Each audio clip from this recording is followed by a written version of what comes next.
اس کو ٹیچر تھا. اس نے کہا وہ صاحب 100 مسئلہ ختم نبوت کا آپ نے حل کروایا ہے, میں اپنے ٹوپی اتار جا کے کروں گا, ورنہ بڑا مخالف تھا وہ.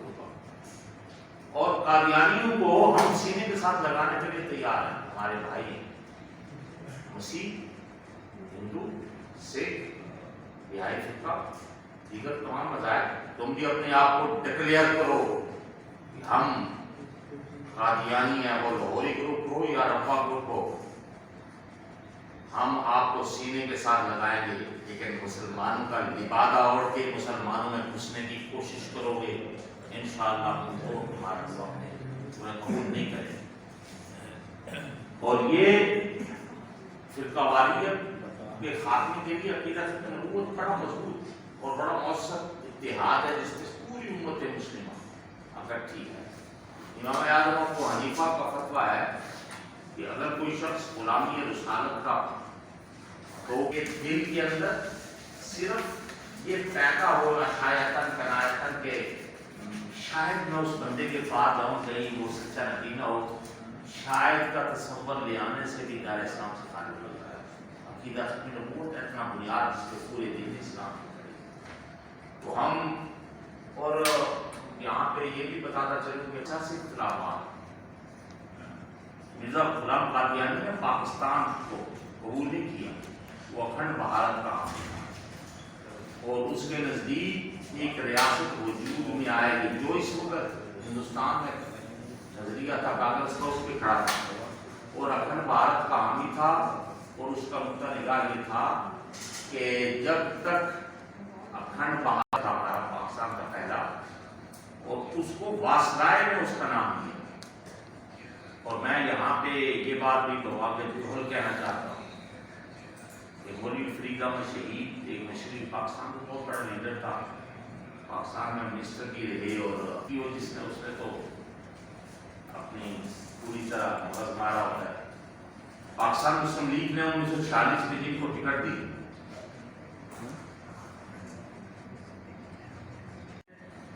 عمران خان صاحب کے ساتھ جو 30 سیال پرنسپال کے درمیان معاہدہ موجود ابھی کی ہے, اس پہ جگیر ترین صاحب سیکرٹری جنرل کے تحریک انصاف کے دستخط انہوں نے کیے. اس میں یہ بھی تھا ہمارے ساتھ کمٹمنٹ ہے, ہم اتحادی ہیں, ہمارے ساتھیوں کو ٹکٹیں ملی. بھی غلام برمانہ صاحبہ, اس وقت میں نے کلام نظام الدین سیالی صاحب نہیں جیت پائے, سرگودا کی شراب کے نیچے اندھیرا رہتا ہے, پیر حمید صاحب کے بیٹے جو ان کو قومی اسمبلی کا ٹکٹ دیا. اس طرح جو 8 آج کل جو عدم اعتماد کی تحریک میں جو کہہ رہے ہیں کہ یہ مسلم لیگ ان کے ساتھی بن جائیں گے, وہ سارے کے سارے ہمارے ساتھ تھے. اور خان صاحب نے یہ کمٹمنٹ کی تھی ہمارے ساتھ, جو ختمی نبوت کے مسئلے میں مسلم لیگ ان کو چھوڑ کے آئے گا, میں اس کو پی ٹی آئی کا ٹکٹ دوں گا. 2018 کے انتخابات ہمارے ساتھ کمٹمنٹ کی تھی کہ میں حجاب آرڈیننس نافذ کروں گا. میں نے کہا خان صاحب اللہ نے ہمیں توفیق دی کہ ہم بڑے سے بڑے آدمی کے سامنے انشاءاللہ ضرورت کے ساتھ اپنا اظہار کر جاتے ہیں. میں نے کہا پی ٹی آئی والے آپ دیمہ ریاست کی بات جو کر رہے ہو یا ختمی نبوت کی یا ناموس رسالت کی, پی ٹی آئی کے پلیٹ فارم پہ اس طرح ناچ گانا ہوتا ہے کہ ہمیں شرم آتی ہے. ہم مذہبی لوگ ہیں, ہم اس کو ان کی تائید و حمایت آپ کے نہیں کر سکتے.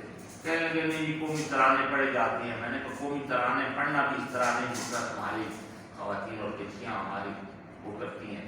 تو اس نے کہا کہ میں نے کہا کہتے ہوئے میرا آئیڈیل, یہ بات بتانا ہے, میرا آئیڈیل مہاتیر محمد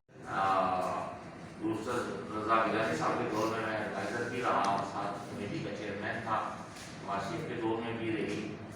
یہ بالکل پولیٹیکل پارٹی سے ہٹ کے, سیاسی پارٹیوں سے ہٹ کے, اور تمام مسلکی اختلافات کو بالائے طاق رکھتے ہوئے, تمام مذاہب سے بالاتر رکھتے ہوئے پاکستان کی سالمیت و استحکام اور اس کی بقا کے لیے یہ کمیٹی قائم کی گئی.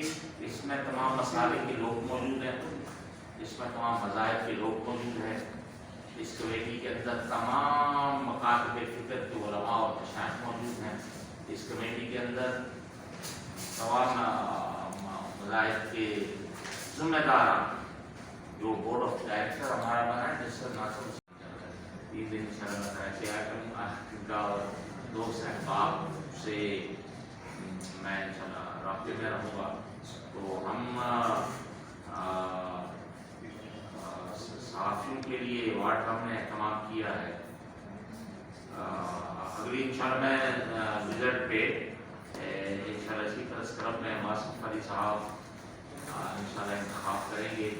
تو ہماری خواہش یہ ہے کہ تمام جس طرح ہم نے ڈنڈے کی چوٹ پہ اسلام آباد میں ٹیکہ پہ ٹیکے کو مسترد کیا اور ہمارے مدین صاحب کو جس طرح شہید کیا گیا، اس کو بھی ہمیں ان کے برابر کے شریک ہے تعزیت کے لیے ان کی اختیار تھا، ان کی بھائی کے ساتھ ہماری ملاقات ہوئی ہے.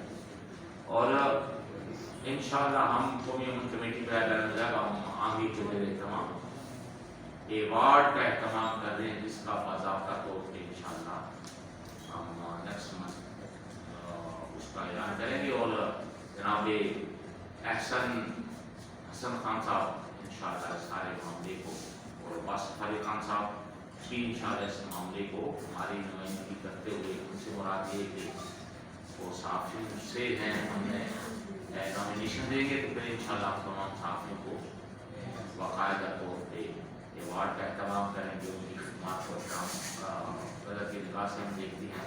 میں یہاں پہ جاتے ہوئے انشاءاللہ حکومت پاکستان سے وہی مطالبہ کرتا ہوں کہ حکومت پاکستان یہ ٹیکے کو چھوڑے.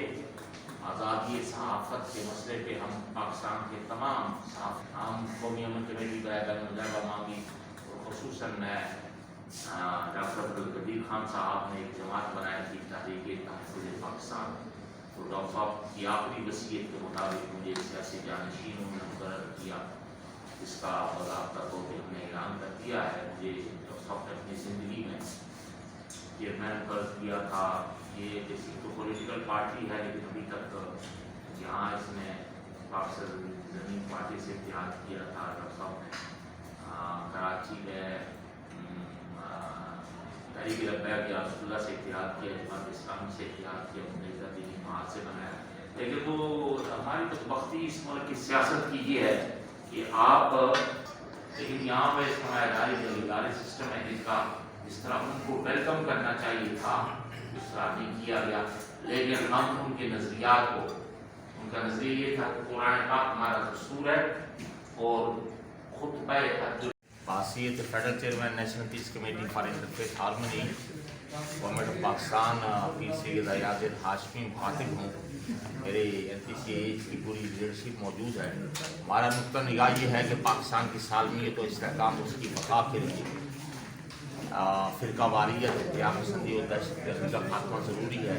اس کے لیے ہم 23 مارچ کو باقاعدہ طور پہ فرقہ واریت مٹاؤ ملک بچاؤ مہم کا آغاز کر رہے ہیں. انشاءاللہ پورے ملک میں سیمینار، مذاکرے، موبائل سے اور تقریبات کا انعقاد کیا جائے گا، ریلیاں منعقد کی جائیں گی. ہمارا نقطہ نگاہ یہ ہے کہ پاکستان چونکہ تمام مسلمانوں نے مل کے بنایا اور اس میں نان مسلم بھی شامل تھے، پاکستان میں انٹرفیتھ ہارمونی اور خصوصاً تمام مذاہب کے درمیان ڈائلاگ کا سلسلہ جاری رہنا چاہیے. اس ملک کی بقا اور سالمیت ملک میں فرقہ واریت کے خاتمے کے اندر مضمر ہے، اور اس کے سلسلہ میں ہم نے باضابطہ طور پہ ایک پیغام پاکستان ڈکلریشن پاس کیا جس پہ 3000 علماء نے دستخط کیے. اس کے اندر ہم پاک فوج کے ساتھ اس لیے ہیں کہ پاکستان کی جغرافیائی حدود کے اندر کسی قسم کی مسلح جدوجہد کرنا، کوئی جتھا بنانا، کوئی لشکر کھڑا کرنا شرعاً جائز نہیں ہے. نہ اللہ نے اس کی اجازت دی، نہ اس کے رسول نے اس کی اجازت دی، نہ قرآن اس کی اجازت دیتا ہے. خواہ وہ مسلح جدوجہد نظام مصطفیٰ کے نفاذ یا اسلامی نظام کے نفاذ کے لیے کیوں نہ ہو. 73 کا کانسٹیٹیوشن ہمارے پاس موجود ہے.